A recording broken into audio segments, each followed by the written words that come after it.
Hello, Mavericks fans. The long-awaited shoe just dropped. The Mavericks have fired GM Nico Harrison on Tuesday, November 11th, on Veterans Day, no less. And now the real question hits, who's actually running this thing? It's the Dallas Mavericks Daily Blitz. I'm IndyCarTim. Let's go.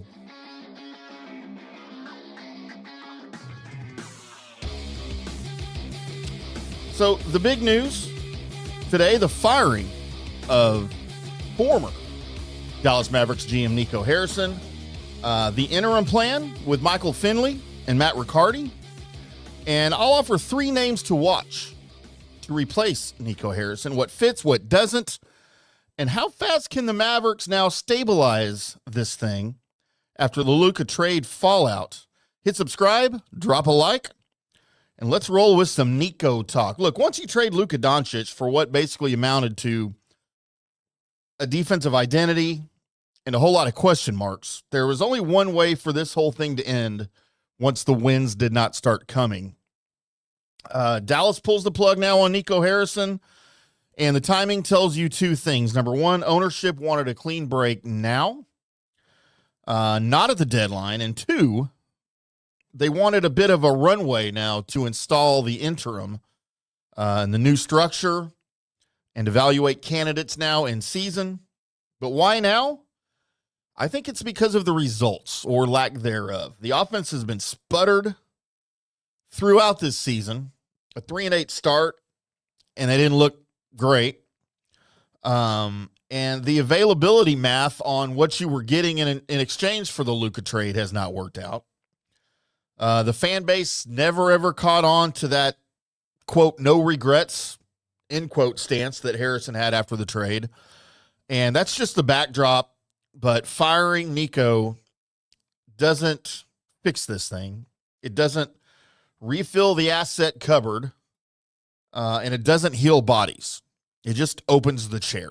So, look, reports indicated that this thing was going to happen on Tuesday. It did.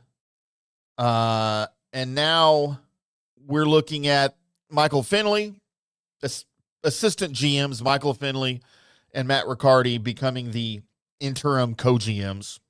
Could one of those guys win the job outright? Yes, it's unlikely, though, but not impossible.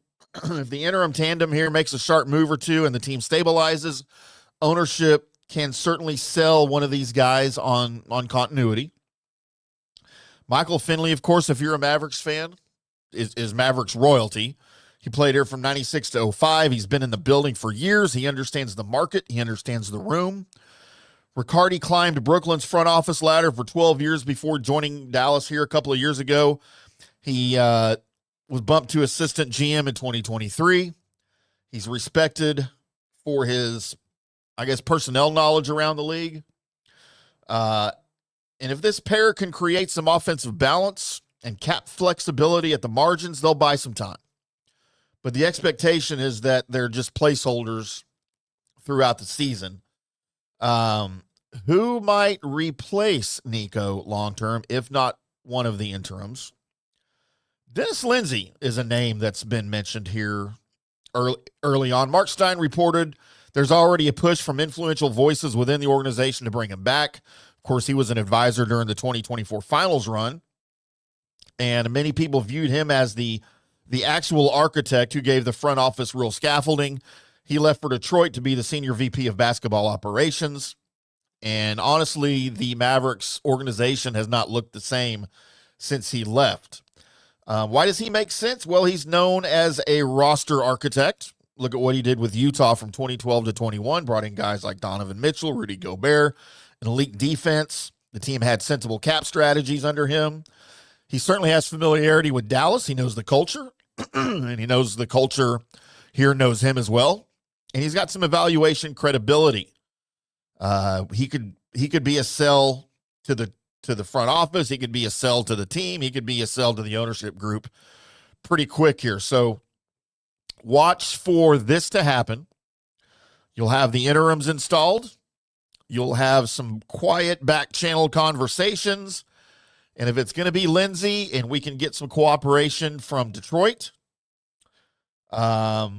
then Lindsey could become the adult in the room before the draft and before the free agency cycle. If not, he's still, I think, the clubhouse favorite to be hired in the summertime. That's if Detroit doesn't cooperate. And would they, if this became a thing? I have no idea. Some other names.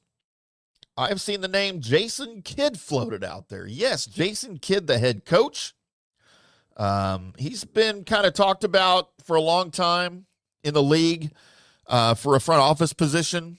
Chris Mannix mentioned it. Kidd just signed an extension as the coach, so this isn't a, pack your desk situation, but we've seen coach executive hybrids before. Some of the pros for Kidd here: organizational clout, a vision for how he wants the roster to defend and space.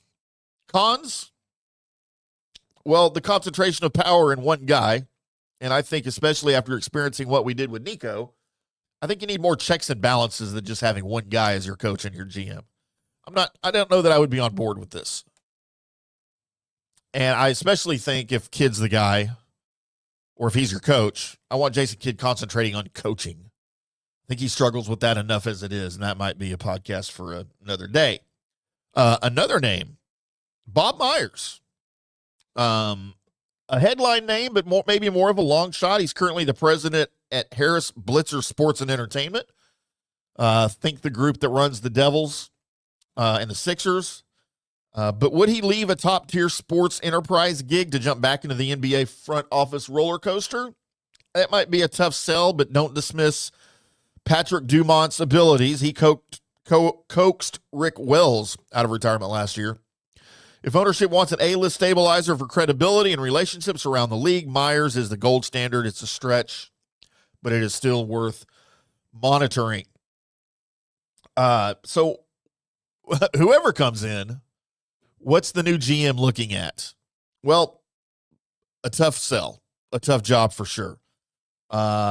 This thing still needs to rebuild the offense without Luka. You need guaranteed advantage creation.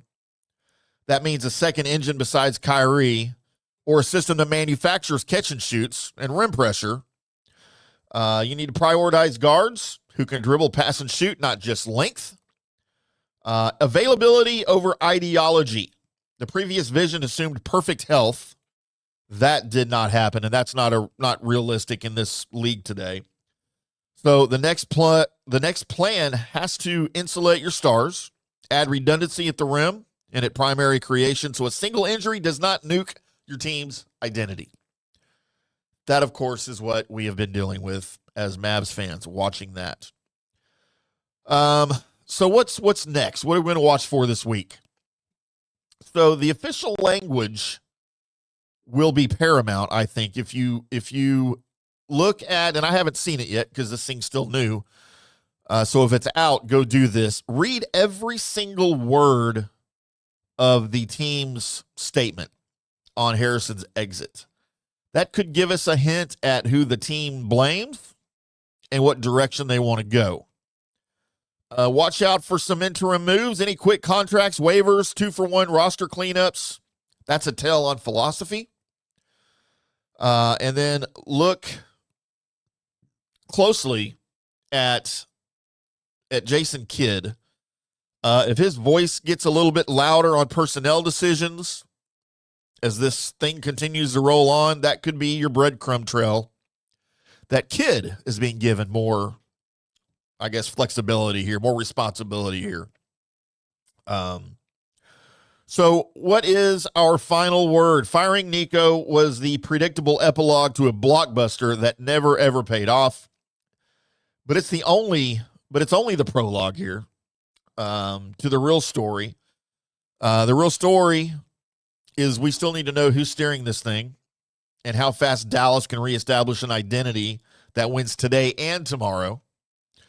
And that's really all I think that anybody cares. Now all of you Nico haters, and no, I was not one of you. I did not like the Nico trade of Luka Doncic. Let me rephrase that. I did not like what Nico got back for Luka Doncic. I had no problem at all with the trade of Luka Doncic. I predicted it about a year ahead of time. But I thought for certain you'd get a lot more than you did in the deal. And if that was the best deal you could get, well, then you might as well just keep them. I'm not going to get into why I predicted that or why I wanted to do that. We've talked about that at length on many of my shows.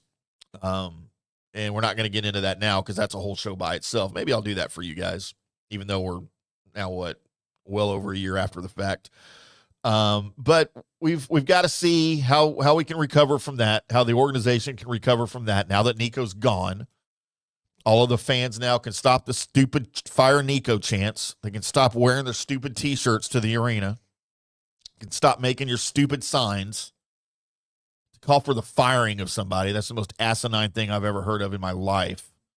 And the death threats maybe will finally stop.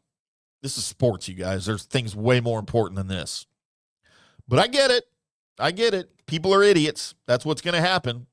So anyway, there's your Dallas Mavericks Daily Blitz. I'm IndyCarTim. Subscribe, smash that like, drop your pick for GM. Lindsey, Kid, Myers, someone on the Finley Riccardi ticket, somebody else. Let me know in the comments section here on the YouTube channel or find me on social media at IndyCarTim. And until then, boys and girls, we'll see you.